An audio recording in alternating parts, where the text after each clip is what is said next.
a human being. Like, you have to understand how everyone plays, what they need to do, his vision when he was playing as a player.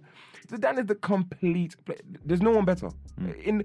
People talk about Pele, people talk about Maradona, but those guys, after they finished playing, what did they do? Yeah. Zidane is the guy. I think as a player, Zidane was generally quite underrated. He was never put in that top tier of players. How? To me, I think he was. I think they were. Do you know there's a stat? And go and check this. There's a stat. 5 seasons. The last 2 seasons at Juventus and the first 3 seasons at Real Madrid, he lost the ball 22 times. In 5 seasons. Yeah, I mean that's the man in a nutshell, isn't it? You know what I'm saying? Brilliant. 22 times. I was like, what? So anyway, like that's my guy, Zizou. Yeah. Come and manage Arsenal, please. Come. Well, I'll do whatever I can. I'll do whatever I need to. I'm not so sure about that, but I will do whatever it takes. Come and manage Arsenal. Come. Do you remember a few years ago when Arsenal, just after Leicester won the league, and Arsenal were linked with Jamie Vardy? Yeah. For some reason, like, so I'm gonna go down like a villain route here. Mm-hmm.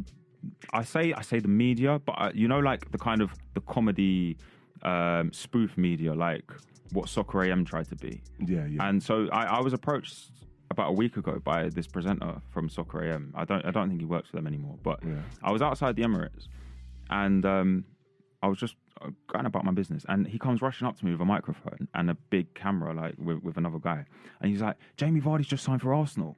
Like, there's a week left on the transfer window at this point," and he's expecting people to get all excited. I was like, firstly, this is dead. This is like 3-4-year-old banter now. Like, why are you coming at me with Jamie Vardy? And then he was like, oh, look, he's over there. And I looked up. You remember that Jamie Vardy lookalike that they were peddling around after Leicester won the league? They've got him like on board with this whole like weird charade thing. And I was just looking at them thinking, this is sad. This is so sad. Like, what are you actually... Why are you out here wasting your time? Exactly. You're just trying to make some fake news. Like, firstly, you're trying to bait Arsenal fans, and I know we can be quite easily baited at times, but what is Not this? anymore. Not anymore. I walked away and I was just trying to wrap my head around it. Like, what the hell just happened? Like, did I just go back in time, like 4 years when this was actually relevant? I don't know, man. So for me, the media in that sense of them, or whatever they want to call themselves, they are destroyers of the peace, let's say. Exactly. And so who are we thinking is gonna? So let me ask you a question generally. Who do you think is who's gonna be your winner? Who's gonna win the league this year? Yeah. Well, I reckon I've got. Well, have you seen the BT thing? The BT script. The BT script. Yeah. BT so script? BT they've collated all data from Opta and Squawker, I think it is, and they've basically written an inch-long, like inch-thick script of how the season's going to play out, and they've got Man City to win the league. So seriously? Yeah. So they've predicted. Kenn. Man, no. Sorry. No. And it's always when I'm talking. No. Sorry. Look. Oh yeah. You know what? It's a financial planning thing. All right. Well, yeah. That guy Kenn's money. His business. It's about money, man. You gotta make money. Yeah. Like, if I'm not trading, I'm doing something with cryptocurrency. You gotta be doing something. You gotta keep your fingers in pots. You get me? So you're a wheeler dealer. You gotta be a wheeler dealer, man. I'm a negotiator. I'm the networker. What can I do? Yeah. Go on. So they've, based on previous data, BT Sport have collated this whole document that predicts that Man City are going to win the league. Mm-hmm. They predicted every single game, every single score, everything like that. Yeah. So yeah, Man City, Liverpool, Spurs, Chelsea, Arsenal outside the top 4. What? So yeah. Okay, for saying that, I'm not having it. I'm not having it. But look, at the end of the day, I'm thinking that Arsenal are going to win it. Arsenal going to win the league. I'm thinking Arsenal are winning the league. Right. What? Can we put some money on that? You know what? I'm secretly praying. I'm just doing my thing. You know how I said Schmade fasted for 4 months? I am going to fast for Arsenal. Hey, don't laugh, Mr. Crisp. As long as it's not Liverpool, I'll do anything. Yeah, I'll do anything. All I'm saying, your belly going to stay hungry. But yeah, anyway, that okay. last comment from Ken, that is football fans' hope in a nutshell. Of course, you can't get any better than that. So, Rated by JR. this is the part of the show where I review some music that I've been listening to, and it's Chance the Rapper's new album, The Big Day. The Big Day. The Big C. Yes, indeed, The Big C.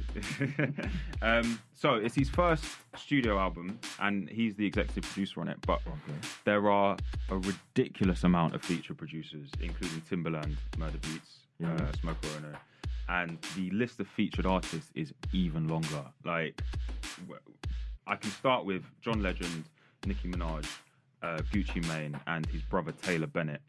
But there's probably, the average would probably be about 2 features per track. And there's 22 tracks. It's an hour and 17 minutes long. It's an epic album. Wow. Epic in terms of size, because critically it hasn't gone down too well. Oh, wow.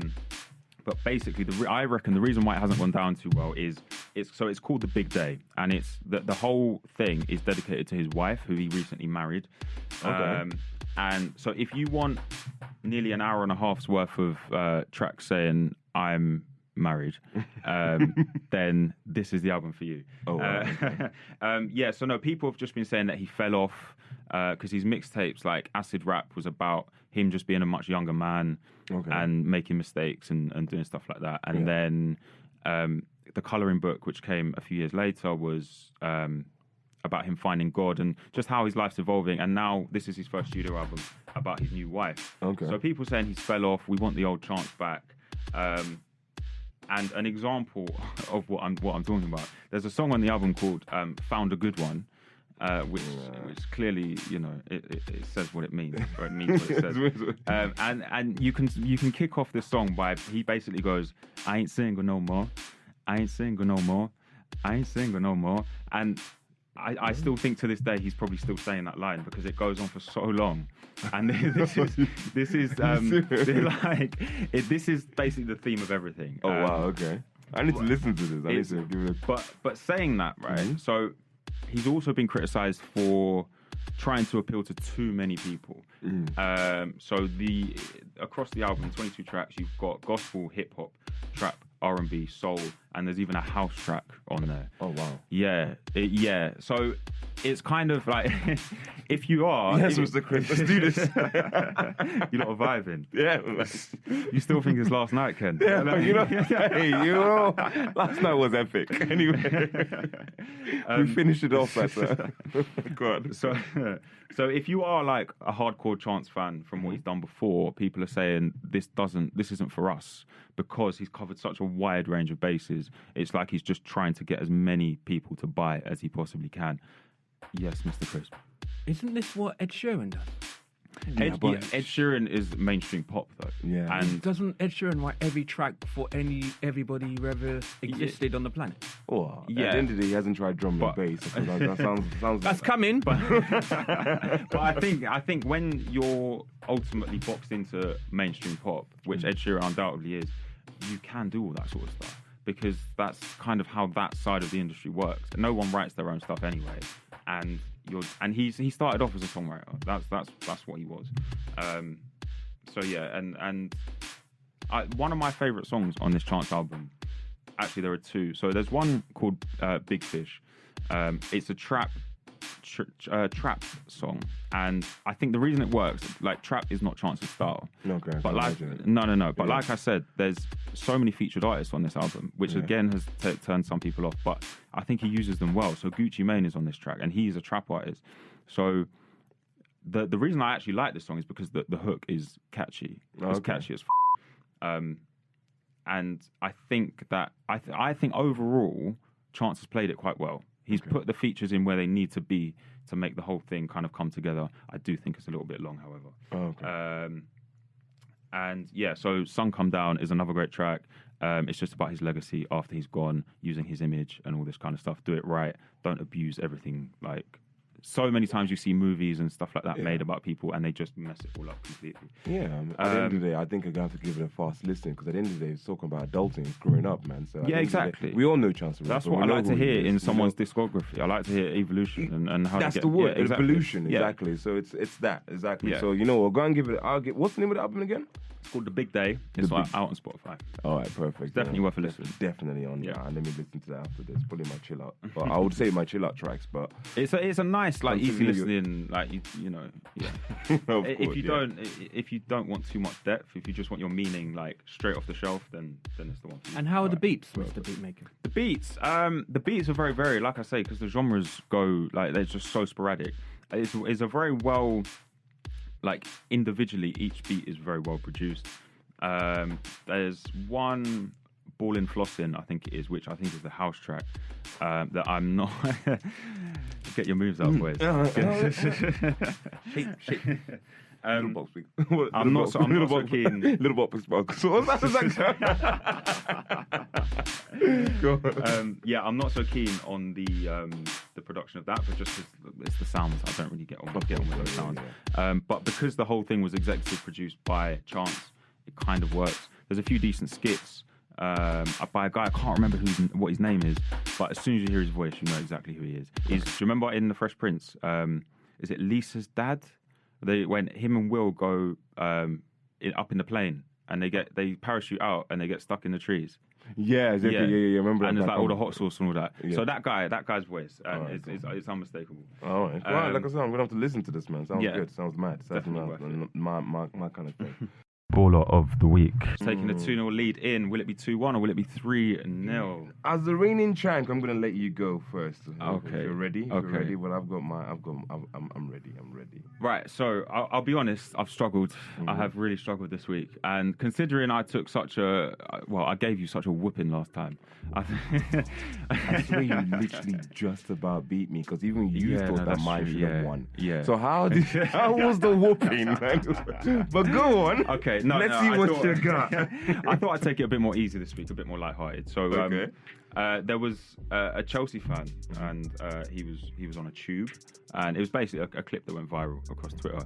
And he was very drunk. He was on the tube, and he was chanting Chelsea, Chelsea, Chelsea, all up in people's faces. And it got the tube got to a station, and someone, just as the doors were closing, basically just stood up and pushed him off. And so he was no longer on the tube, and his girlfriend was pissed.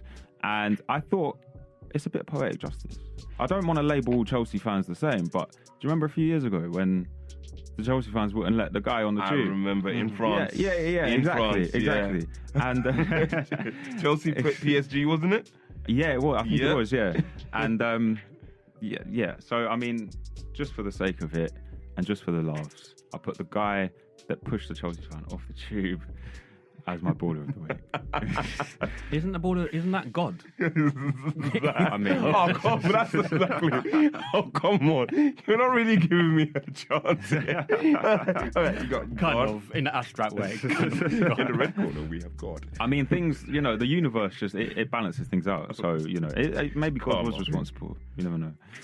The universe against... Oh, man.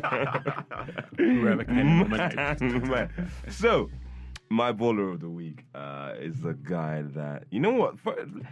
Let me go back to it. Yeah, there's a certain kind of, every summer you get Arsenal fans, and I said Gunner Glory, I'm a Gooner to death. And every summer we get to the transfer window, and we always instantly think, "Oh man, we're gonna have names thrown out. We're gonna have all these people thrown out. We're gonna have all of these things. Oh man, we're gonna have this guy. We're literally around the doorstep, but then it falls. It doesn't happen. Remember the history of the Hazard thing, the Mata thing. All these players that could have come to us, but they didn't come." This summer, and I've just lost baller of the week, ladies and gentlemen. This summer, however, so. At the start of the summer, we were told that we had 45 million to spend by media outlets. By the media outlets, but we didn't know. But we were all like, "Oh, that's not enough money. How can we do it? We need to get back in this Champions League." This gentleman took 45 million, and he has a history of doing this with clubs like Barcelona. So over the years, we've come to understand what the dark arts of football negotiation is. And there was a gentleman at the club. There was a triumvirate, whatever you want to call it. But there was 3 guys that used to work. But there was one guy that used to be their top negotiator. And that gentleman came over to my beloved team, Arsenal. He goes by the name of Don Raul Sanlahi. This summer, he has taken 45 million or whatever they say that we had and put together